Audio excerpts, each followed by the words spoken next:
Hi guys, welcome to Richard Cabile YouTube channel. In today's video, I will teach you how to back up data on Samsung Galaxy A02. And okay guys, but before we start, kindly subscribe to my YouTube channel by pressing the subscribe button and the bell to notify you if I have new videos. Okay guys, let's start.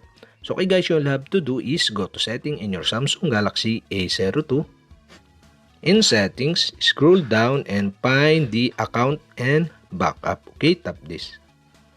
In account and backup, okay, in Google Drive section, you can see the backup data. Okay, you'll have to do is tap the backup data.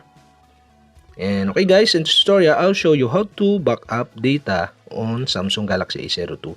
And okay guys, here, so back up your phone with Google One. So make sure you log in your Gmail account to this mobile phone and turn on your Wi-Fi or connect to your Wi-Fi network. And okay guys, below you can see the turn on button.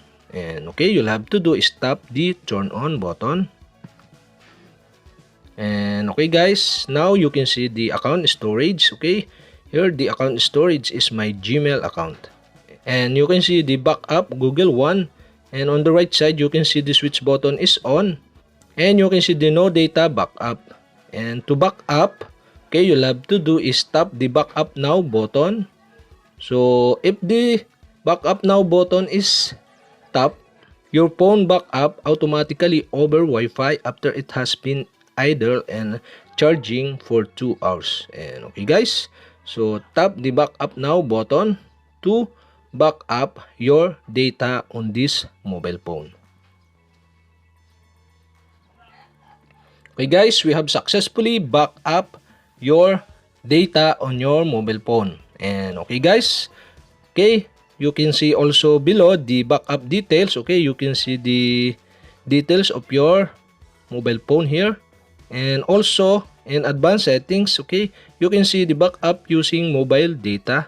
So if you want to use the mobile data to back up your data on your mobile phone, okay, you'll have to do is go to below in advanced settings. You can see the backup using mobile data, and you can see the switch button on the right side. You'll have to do is switch on the switch button on the right side to use the mobile data to back up your mobile phone.